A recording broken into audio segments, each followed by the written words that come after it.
የደም ስራችንን ወይም ስፔሲፊካሊ ደማችንን ወደ ውስጣችን ከሚገቡ ከማንኛውም ነገሮች ማለትም ከምንመገበው ምግብና ከምግቡ ጋር አብረው ወደ ሰውነታችን ውስጥ ከሚገቡ ፓቶጀንስ ወይም በሽታ አምጪ ተህዋሲያን የሚለየን አንድ ነገር ብቻ ነው። እሱ የአንጀታችን የውስጠኛ ሽፋን። የዚህ ሽፋን ቲክነስ ወይም ውፍረቱ ከአንድ ነጠላ ወረቀት በጣም ያነሰ ነው። በእያንዳንዱ ትንፋሽ በሺዎች የሚቆጠሩ ባክቴሪያዎችን እንስባለን። በእያንዳንዱ ጉርሻም በሚሊዮን የሚቆጠሩ ባክቴሪያዎችን ወደ ውስጣችን እናስገባለን። ከእነዚህ መካከል አብዛኞቹ በእኛ ላይ ምንም ጉዳት የላቸውም። አንዳንዶቹ ግን ለእኛ በጣም ጎጂ ናቸው። እናም በዚህ በማያቋርጥ ኢንፌክሽን እና በእናንተ መካከል ያለው አንድ ነገር ኢሚዩኒቲ ሲስተም ወይም በሽታ የመከላከል አቅማችሁ ነው። እናንተ ታመማችሁም አልታመማችሁም ኢሚዩኒቲ ሲስተማችሁ በየሰዓቱ የማያቋርጥ ስራ ላይ ነው።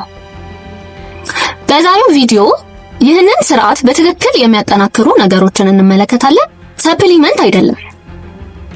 ኢሚዩኒቲ ሲባል አብዛኞቻችሁ በጣም የተወሳሰበ ነገርን ታስባላችሁ። CD4፣ ነጭ ደም ሴል፣ አንቲቦዲስ። እርግጥ ነው ኢሚኖሎጂን እንደ አንድ የሙያ ዘርፍ ለሚያጠኑ ሰዎች በጣም የተወሳሰበ ነው።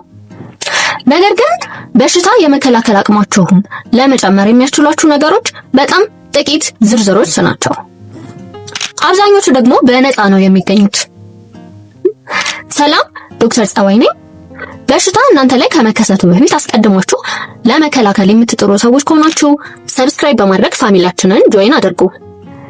ቪዲዮውን እስከ መጨረሻው ተከታተሉ፣ ምክንያቱም በቪዲዮ መጨረሻ ላይ የምትታመሙባቸው ቀናትን በ50% ሊቀንስ የሚችልና በነፃ የሚገኝ አንድ በሽታ የመከላከል አቅማችንን ሊጨምር የሚችል ዘዴን እንመለከታለን። በቪዲዮ መጀመሪያ ላይ ውፍረቱ ከአንድ ወረቀት ያንሳል ያልኳችሁን የአንጀታችን የውስጠኛ ሽፋንን ያስታውሱ። ይህ ግድግዳ በዛ አካባቢ በሚዘዋወሩ ኢሚዩኒቲ ሴልስ ህዋሳት ይጠበቃል። እነዚህ ህዋሳት ወደ ሙሉ አቅማቸው የሚቀየሩት በአንዳንድ ውህዶች ሲነቃቁ ነው። እነዚህ ህዋሳት የሚያነቃቁት ውህዶች በተለየ መልኩ ክሩሲፈረስ ቬጂቴብልስ ተብለው በሚጠሩ የአትክልት አይነቶች ውስጥ በተለየ መልኩ ይገኛሉ። ክሩሲፈረስ ቬጂቴብልስ የምንላቸው ጥቅል ጎመን፣ ብሮኮሊ ወይም የአበባ ጎመን፣ ካውሊፍላወርስ ወይም ደግሞ ነጩ የአበባ ጎመንና ቆስጣን በውስጣቸው የያዙ ናቸው።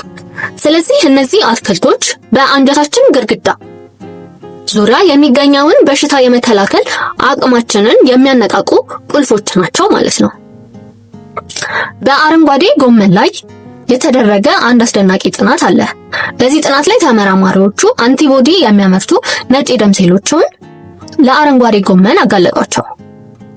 በዚህ የተነሳ እነዚህ ነጭ ደም ሴሎች የሚያመርቱት የአንቲቦዲ መጠን በ5 እጥፍ ጨመረ።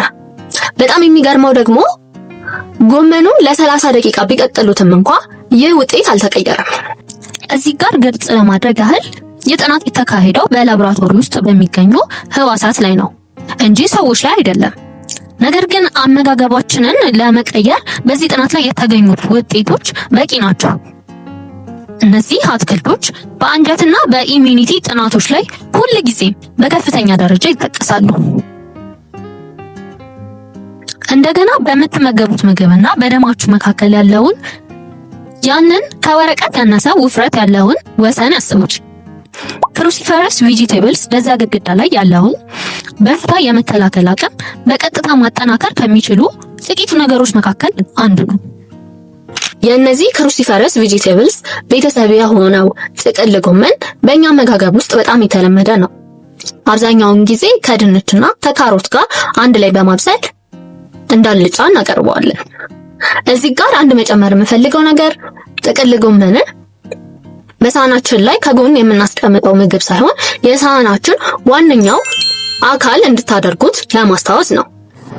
ስለ ምግብና ኢሚዩኒቲ በሽታ የመከላከል አቅም አመለካከቴን የቀየረውን አንድ ጥናት ልንገራችሁ። በዚህ ጥናት ላይ ተመራማሪዎች እድሜያቸው ከ65 እስከ 85 የሆኑ አዋቂዎችን ወሰዱና በሁለት ቡድን ከፈሏቸው። አንደኛው ቡድን በቀን 3 ጊዜና ከዚያ በታች አትክልትና ፍራፍሬዎችን እንዲመገቡ አደረጓቸው። ሌላኛውን ቡድን ደግሞ በቀን 5 ጊዜና ከዛ በላይ አትክልትና ፍራፍሬዎችን እንዲመገቡ አደረጓቸው። ከዚያም በአደጉ ሀገራት ላይ እድሜያቸው ከ65 ዓመት በላይ ለሆኑ የሳምባ ምች ወይም ኒሞኒያን ለመከላከል አስቀድሞ የሚሰጠውን የኒሞኒያ ቫክሲን ወይም የሳምባ ምችን ለመከላከል የሚጠቅመውን ክትባት ሰጧቸው። ኖርማሊ ይህ ክትባት የሚሰራው ሰዎቹ የሳምባ ምችን የሚያስከትሉ ባክቴሪያዎች ከመጋለጣቸው በፊት እነዚህ ባክቴሪያዎችን ሊያጠቃ የሚችል አንቲቦዲን በሽታ የመከላከል አቅማችን እንዲያመርት በማድረግ ነው። ይህ አንቲቦዲ ተመረተ ማለት እነዚያ ሰዎች የሳምባ ምችን ሊያስከትሉ የሚችሉ ባክቴሪያዎች ሲጋለጡ በሽታ የመከላከል አቅማችን ኦሬዲ ያዘጋጀው አንቲቦዲ ስላለ ወዲያውኑ ምላሽ መስጠት እንዲችል ያደርገዋል ማለት ነው። በቀን 5 ጊዜና ከዛ በላይ አትክልትና ፍራፍሬን የተመገቡት ሰዎች ለክትባቱ የሰጡት የአንቲቦዲ ማምረት ምላሽ በ82 በመቶ እየጨመረ ነው። 82 በመቶ። በቀን 5 ጊዜ አትክልትና ፍራፍሬን መመገብ ሲባል ከባድ ሊመስል ይችላል። ነገር ግን በእኛ አመጋገብ በቀላሉ ለምሳሌ በምሳ ሰዓት የሳህናችንን ዋነኛውን ፓርት የጎመን ወጥ ብናደርገው ከዛ ደግሞ በሰላጣና በቲማቲም የተዘጋጀ ሳላድን ደግሞ ከጎን ብናደርግ ከዛ ይህንን ምሳችንን ከተመገብን በኋላ ደግሞ በቤት ውስጥ በቀላሉ ልናገኛቸው የምንችላቸው ፍራፍሬዎችን ለምሳሌ ሙዝ፣ ብርቱካን ወይም ማንጎን መመገብ ብንችል እዚህ ጥናት ላይ ሪኮመንድ የተደረገውን በቀን 5 ጊዜ አትክልትና ፍራፍሬዎችን መመገብ የሚለውን ሪኮመንዴሽን በቀላሉ ማሟላት እንችላለን ማለት ነው። ሶስተኛው ልማድ እንደ ስትሮቤሪ ያሉ ቤሪዎችን በአመጋገባችን ውስጥ ማካተት ነው። ከኢሚኒቲ አንጻር ብሉቤሪስ በጣም ብዙ ጥናቶች ተደርጎባቸዋል። ነገር ግን በሽታ የመከላከል አቅማችንን ከማሳደግ አንጻር ኦልሞስት ሁሉም ቤሪዎች ስትሮቤሪን ጨምሮ ብዙዎቹ ቤሪዎች ጠቃሚ ውህዶችን ይዘዋል። ናቹራል ኪለር ሴልስ በሰውነታችን ውስጥ ፈጣን ምላሽን የሚሰጡ የነጭ ደም ሴል አይነቶች ናቸው። በሰውነታችን ውስጥ በቫይረስ የተጠቁ ሴሎችን እንዲሁም ደግሞ ወደ ካንሰርነት የተቀየሩ ሴሎችን በሰውነታችን ውስጥ እየተዘዋወሩ ይፈልጋሉ። እናም እነዚህን ህዋሳት በሚያገኙበት ጊዜ ወዲያውኑ ይገድላሉ። በሌላ ጥናት ላይ ስፖርተኞችን ለ6 ሳምንታት ቤሪዎችን እንዲመገቡ አደረጓቸው። ኖርማሊ ስፖርተኞች ከባድ የአካል ብቃት እንቅስቃሴን ካደረጉ በኋላ የናቹራል ኪለር ሴል ወይም የተፈጥሮ ገዳይ ሴሎቻቸው መጠን በግማሽ ይቀንሳል። ነገር ግን ቤሪን ከተመገቡ በኋላ የነዚህ የናቹራል ኪለር ሴል ቁጥራቸው መቀነስ ከማቆሙም በተጨማሪ የነዚህ የበሽታ የመከላከል አቅማችንን የሚያሳድጉት ህዋሳት ቁጥር በ2 እጥፍ ጨምሯል። ከሌሎች ኢሚኒቲ ሴሎች በተለየ መልኩ እነዚህ ናቹራል ኪለር ሴሎች ለመነቃቃት አስቀድመው ለስጋቱ መጋለጥ አያስፈልጋቸውም። እዚህ ጋር እንድትረዱት የምፈልገው ነገር ናቹራል ኪለር ሴሎች ኢንፌክሽን ሲኖር ምላሽ የሚሰጡ ህዋሳቶች አይደሉም። እኛ ታመምንም አልታመምንም እነዚህ ህዋሳት በየሰዓቱ በሰውነታችን ውስጥ በመጀመሪያ ደረጃ የካንሰር ህዋሳትን የሚከታተሉና የሚያጣሩ ህዋሳት ናቸው።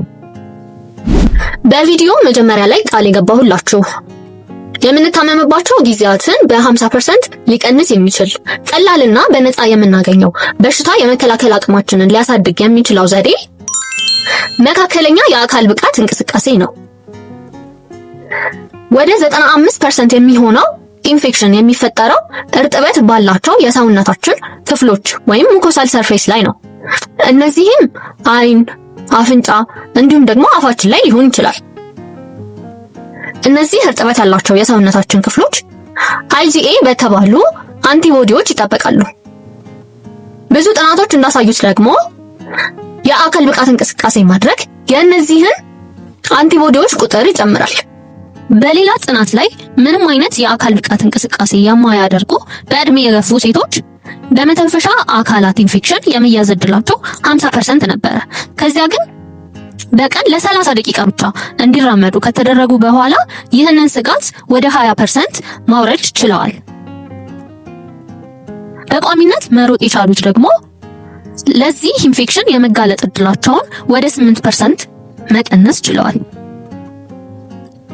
መካከለኛ ጥንካሬ ያላቸው የአካል ብቃት እንቅስቃሴ ፈጠን ብሎ መራመድ፣ መደነስ፣ ረጋ ብሎ ሳይክል መንዳትን ያካትታል። አንድ የመድኃኒት አምራች ኩባንያ የምንታመምበትን ቀናት ከ25 እስከ 50% ሊቀንስ የሚችልና ምንም አይነት የጎንዮሽ ጉዳት የሌለውን ነገር በመድኃኒት መልኩ ማቅረብ ቢችል ኖሮ ዋጋው በቢሊዮን የሚቆጠር ይሆን ነበር። እንዲሁም ደግሞ በየቦታው ማስታወቂያ ይሰራለት ነበር። ይህንን ነገር በነፃ ማድረግ የሚችል ነገር አለ። እሱም የአካል ብቃት እንቅስቃሴ ነው። በሽታ የመከላከል አቅማችሁን ለመጨመር የማዝላችሁ ፕሪስክሪፕሽን ይህ ነው። በቀን 5 እና ከዛ በላይ አትክልትና ፍራፍሬዎችን መመገብ። ሁለተኛ፣ በተቻለ መጠን የክሩሲፈረስ ቬጂቴብሎችን በአመጋገባችን ውስጥ ማካተት። እነሱም ጥቅል ጎመን፣ ብሮኮሊ፣ ነጭ አበባ ጎመን እንዲሁም ቆስጣን ያካትታል። ስትሮበሪን ጨምሮ በአቅራቢያችን የምናገኛቸውን ቤሪዎች በአመጋገባችን ውስጥ ማካተት።